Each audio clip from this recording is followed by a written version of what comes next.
Hello hi കൂട്ടുകാരെ, അസ്സലാമു അലൈക്കും. അപ്പം നമ്മുടെ പുതിയൊരു വീഡിയോയിലേക്ക് എല്ലാ കൂട്ടുകാർക്കും സ്വാഗതം. ഇന്നിപ്പോൾ ഞായറാഴ്ചയാണ്, എല്ലാവരും ലീവൊക്കെ ആയി വീട്ടിലിരിക്കുന്ന ദിവസമല്ലേ. അപ്പം ഞാൻ വിചാരിച്ചു ഇന്നൊരു കുക്കിംഗ് വീഡിയോ ചെയ്താലോ എന്ന്. അപ്പം ഞാൻ ഇന്ന് ഉണ്ടാക്കാൻ പോകുന്നത് ബോട്ടി വരട്ടിയതാണ്. അപ്പം നമുക്കത് എങ്ങനെ ഉണ്ടാക്കാമെന്ന് നോക്കാം കേട്ടോ. അപ്പം നമുക്ക് നമ്മുടെ വീഡിയോയിലേക്ക് പോകാം.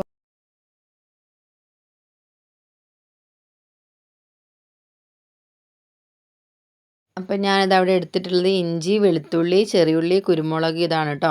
അപ്പോൾ കുരുമുളക് ഇല്ലാത്തവർക്ക് കുരുമുളക് പൊടി ഉപയോഗിക്കാം. ഞാനിവിടെ കുരുമുളകാണ് കേട്ടോ എടുക്കുന്നത്. കുരുമുളക് ആകുമ്പോൾ കുറച്ചും കൂടെ ടേസ്റ്റ് ഉള്ളതായി എനിക്ക് തോന്നിയിട്ടുണ്ട്. ഇതിൻ്റെ കൈപ്പഞ്ചേരിയിൽ ഉമ്മച്ചീൻ്റെ റെസിപ്പിയാണ് കേട്ടോ. അപ്പം നമ്മൾ എടുത്തുള്ള 4 സാധനം കൂടെ നമ്മൾ മിക്സിയിൽ ഇട്ട് നന്നായി ക്രഷ് ചെയ്ത് എടുത്തിട്ടുണ്ട്. നല്ല പേസ്റ്റ് രൂപത്തിൽ നന്നായി ക്രഷ് ചെയ്തെടുത്തിട്ടുണ്ട്. അപ്പോൾ നമ്മുടെ കഴുകിയ ബോട്ട് റെഡി ആയിട്ടുണ്ട്. അപ്പോൾ നമുക്കിത് കട്ട് ചെയ്ത് കഴുകി തന്നത് ഉപ്പച്ചിയാണ് കേട്ടോ. എനിക്ക് ഈ ക്ലീനിങ്ങും കട്ടിങ്ങും ഇത് ശരിക്കും അറിയാത്തത് കൊണ്ട് ബോട്ടി എപ്പോൾ കൊണ്ടുവന്നാലും ഉപ്പച്ചിയാണ് കേട്ടോ. ഇവിടെ കട്ട് ചെയ്ത് ക്ലീൻ ചെയ്തതല്ലേ. അപ്പോൾ അത് നന്നായി ക്ലീൻ ചെയ്ത് വെള്ളമൊക്കെ വാർന്ന ബോട്ടി നമുക്ക് കുക്കറിലേക്ക് ഇട്ടാട്ടോ. ഞാൻ കുക്കറിലിട്ടാട്ട് വേവിക്കുന്നത്. ഇത് കുറച്ച് വേവുള്ളതായത് കൊണ്ട് ഇന്ന് കുക്കറിലിട്ടാണ് വേവിക്കുന്നത്. അപ്പോൾ ഇതാ കഴുകിയ ബോട്ടി കുക്കറിൽ ഇട്ടിട്ടുണ്ട്. ഇനി ഞാൻ ഇതിലേക്ക് എടുക്കുന്നത് രണ്ട് ടീസ്പൂൺ മുളക് പൊടി, 2 ടീസ്പൂൺ മല്ലിപ്പൊടി, 1 ടീസ്പൂൺ മഞ്ഞൾപ്പൊടി, പിന്നെ നമ്മൾ ചതക്കി വെച്ചതിന് 1 ടീസ്പൂണ് ആ ചതച്ചതും കൊടുക്കുന്നുണ്ട്. പിന്നെ ഒരു തണ്ട് കറിവേപ്പില. ഇതെല്ലാം കൂടെ നമ്മുടെ ബോട്ടിയിലേക്ക് ഇട്ടിട്ട് നന്നായി മിക്സ് ചെയ്ത് പാകത്തിന് ഉപ്പും ഇട്ട് നല്ല മിക്സ് ചെയ്തിട്ട് ആവശ്യത്തിന് വെള്ളം ഒഴിച്ച് നമ്മളിത് വേവിക്കാൻ വെക്കുക കേട്ടോ. വെള്ളം ഒഴിക്കുമ്പോൾ കുറച്ച് തോനെ വെള്ളം വെക്കണം കേട്ടോ. കാരണം ഇതിന് കുറച്ച് വേവ് ഉള്ളതുകൊണ്ട് പെട്ടെന്ന് അടിയിൽ പിടിക്കാൻ സാധ്യതയുണ്ട്. അപ്പോൾ നമ്മൾ കുറച്ച് വെള്ളം കൂടുതൽ വെച്ചെടുക്കണം. അപ്പോൾ അതാ എല്ലാം ഇട്ട് നന്നായി നമ്മൾ മിക്സ് ആക്കി വെച്ചിട്ടുണ്ട്. നമ്മളിത് കുക്കറിൽ അടുപ്പത്ത് വെച്ച് വേവിക്കാൻ പോവുകയാണ് കേട്ടോ. അപ്പോൾ നമ്മുടെ വീഡിയോ ആദ്യം കാണുന്ന കൂട്ടുകാർ നമ്മുടെ ചാനലൊന്ന് സബ്സ്ക്രൈബ് ചെയ്ത് ലൈക്കും ഷെയറും ചെയ്ത് തൊട്ടടുത്തുള്ള ബെല്ലൈക്കണും ചെയ്ത് നമ്മളൊന്ന് സപ്പോർട്ട് ചെയ്യണം കേട്ടോ. അപ്പം ഞാനിതാ കുക്കർ അടുപ്പത്ത് വെച്ചിട്ടുണ്ട്. ഇത് വേകുമ്പോൾ ഉള്ളൊരു സ്മെല്ല് കുറച്ചൊരു മോശമായിട്ടുള്ള സ്മെല്ലാട്ടോ. പക്ഷേ ഇത് വെന്ത് കഴിഞ്ഞാൽ നല്ല ടേസ്റ്റുള്ള ഒരു ഇറച്ചിയാണ് കേട്ടോ നമ്മുടെ ഈ ബോട്ടി ഇറച്ചി അറിയുന്നത്. പക്ഷേ ഇതിൻ്റെ സ്മെല്ല് ഇപ്പോൾ എല്ലാവർക്കും ഒന്നും പറ്റുന്നു വരില്ല. അപ്പം നമ്മുടെ ബോട്ടി ഇതാ വെന്ത് വേകാനായിട്ടുണ്ട് കേട്ടോ. അപ്പോൾ ഇതാ നമ്മളെ ബോട്ടി വെന്ത് കിട്ടിയിട്ടുണ്ട്. അപ്പോൾ നിങ്ങളിതിൽ സ്പൂണ് കാണുന്നില്ല. ഇത് ഞാൻ യൂട്യൂബിൽ നിന്ന് കണ്ടൊരു ട്രിക്കാട്ടോ. നമ്മൾ കുക്കറിൽ എന്ത് വെക്കുകയാണ് അതിലൊരു സ്പൂൺ ഇട്ട് വെച്ചാൽ അത് പുറത്തേക്ക് ചീറ്റി പോവില്ല എന്ന് അവർ പറഞ്ഞു തന്നിട്ടുണ്ട്. അപ്പോൾ ഞാനത് കണ്ട് അതേപോലെ ചെയ്തതാണ്. എനിക്ക് ട്രിക്ക് ഫലിച്ചിട്ടുണ്ട് കേട്ടോ.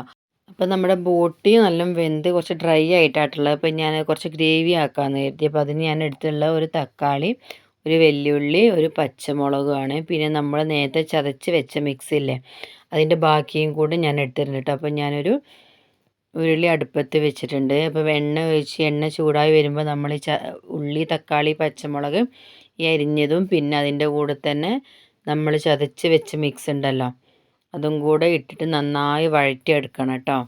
നല്ല വഴറ്റിയെടുക്കണത്.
അപ്പോൾ ഇതാ നമ്മുടെ തക്കാളി ഉള്ളി ഇതൊക്കെ നന്നായി വഴണ്ട് വന്നിട്ടുണ്ട്. അപ്പോൾ നമുക്കതിലേക്ക് നമ്മൾ വേവിച്ച് വെച്ചുള്ള ബോട്ടി ഇട്ട് കൊടുക്കാം കേട്ടോ. ബോട്ടി ഇട്ട് കൊടുത്ത് നന്നായിട്ടൊന്ന് മിക്സ് ആക്കി കൊടുക്കുക. അതിന് ശേഷം നമ്മൾ ആ കുക്കർ ഒന്ന് കുറച്ച് വെള്ളം ഒഴിച്ച് കുറച്ച് ചുവറ്റി കുറച്ച് വെള്ളം അതിലേക്ക് ഒഴിച്ച് കുറച്ച് ഈ തിക്നെസ് ഒന്ന് കുറച്ച് ലൂസാക്കി എടുക്കുക കേട്ടോ. ഡ്രൈ ആക്കി ഉപയോഗിക്കുന്നവർക്ക് ഡ്രൈ ആക്കി എടുക്കുക. ഞാൻ കുറച്ച് ഗ്രേവി രൂപത്തിലാക്കുന്നത് കൊണ്ട് കുറച്ച് വെള്ളം കൂടി ചേർത്ത് നന്നായിട്ട് അത് തിളപ്പിച്ചെടുക്കുന്നുണ്ട് കേട്ടോ.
അപ്പോൾ നമ്മൾ ബോട്ടി വരട്ടിയത് റെഡി ആയിട്ടുണ്ട്. അപ്പോൾ എല്ലാവരും ഒന്ന് ട്രൈ ചെയ്ത് നോക്കുക. പുതിയൊരു വീഡിയോ വരുന്നവരെ ടാറ്റ. എല്ലാവരും സബ്സ്ക്രൈബ് ചെയ്ത് സപ്പോർട്ട് ചെയ്യണേ.